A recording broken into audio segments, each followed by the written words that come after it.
एक बहुत मशहूर डॉक्टर था, मैंने वाक़या किताब में पढ़ा। मिसाल के तौर पे उसका नाम डॉक्टर अहमद था। सारी ज़िंदगी उसने बड़े ऑपरेशन किए, उसका बड़ा नाम था। अब हुकूमत ने ऐलान किया कि इसको गोल्ड मेडल देना है, लाइफ टाइम अचीवमेंट अवार्ड। पूरी ज़िंदगी इतना काम किया, इस डॉक्टर को मुल्क के दारुल हुकूमत में बुलाया जाएगा और एक बड़ी तकरीब होगी और इसको गोल्ड मेडल दिया जाएगा। डॉक्टर बड़ा खुश, इतना बड़ा अवार्ड मिलने वाला है। डॉक्टर साहब ने फ़्लाइट बुक की, जहाज़ में बैठे। जैसे ही जहाज़ उड़ा तो कुछ देर के बाद जहाज़ मौसम ख़राब हो गया और जहाज़ में कोई प्रॉब्लम हो गई, तो जहाज़ को रास्ते में किसी छोटे से एयरपोर्ट पर उतार लिया गया। डॉक्टर साहब जहाज़ से निकलकर अमले के पास जाते हैं कि भाई कब जहाज़ उड़ेगा, मेरी तो वहाँ बहुत अहम तकरीब है और सारा प्रोग्राम मेरे लिए सजाया गया है, मैं चीफ गेस्ट हूँ, मुझे गोल्ड मेडल मिलेगा, बताएं दोबारा जहाज़ कब उड़ेगा। कसर छोटा सा एयरपोर्ट है, जहाज़ का प्रॉब्लम बड़ा है, इतना जल्दी ठीक नहीं होगा, आपको अगर पहुँचना ज़रूरी है तो आपको एक गाड़ी लें किराए पर और बाई कार चले जाएं, आप पहुँच जाएंगे अपनी तकरीब से पहले। डॉक्टर ने कहा यह भी आइडिया ठीक है, जहाज़ के इंतज़ार में कहीं मेरा प्रोग्राम ही मिस ना हो जाए। डॉक्टर साहब ने गाड़ी बुक की, रेंट अ कार ली।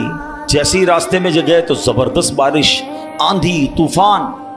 उस अंधेरे में, उस आंधी तूफान में डॉक्टर साहब रास्ता भूल गए और किसी मेन हाईवे से निकलकर गांव के रोड पे चढ़ गए। बहुत देर तक रास्ते में, अब भूख भी लग रही, खाना भी नहीं खाया, अंधेरा गुप, बारिश हो रही है। अचानक एक छोटा सा गांव में घर नजर आया जिसमें एक बल्ब जल रहा था। डॉक्टर साहब ने कहा अब तो हालत ऐसी हो गई, दरवाज़ा खटखटाया। एक बूढ़ी औरत ने दरवाज़ा खोला।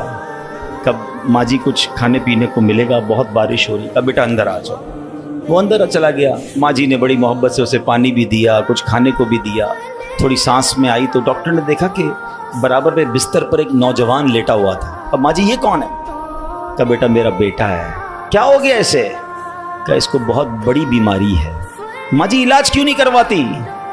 माँ जी कहती मैंने गाँव के डॉक्टर को दिखाया है, डॉक्टर कहते हैं हमारे वतन में एक ही डॉक्टर है जिसका नाम डॉक्टर अहमद है, वही इसका इलाज कर सकता है। मगर बेटा मैं गरीब माँ हूँ, मैं अपने बेटे को कहाँ से डॉक्टर अहमद के पास ले जाऊँ? ना पैसे हैं ना किराया है, बस रोज़ अल्लाह से दुआ करती हूँ, अल्लाह तू कारसाज है, मेरे बेटे को शिफा दे दे या डॉक्टर अहमद के पास पहुँचा दे। डॉक्टर अहमद रोने लगा, कहता है माँ जी मैं ही डॉक्टर अहमद हूँ और अल्लाह ने मुझे तेरे घर पे भेज दिया। जहाज़ का ख़राब होना, छोटे एयरपोर्ट पर उतरना, रेंट अ कार लेना, रास्ता भूल जाना, किसी और घर पे न रुकना, उसी झोंपड़ी के किनारे पर रुकना और उस घर में जाना और उस मरीज़ का इलाज करना। अब भी नहीं मानोगे, इन्नल्लाह अला कुल्लि शैइन कदीर।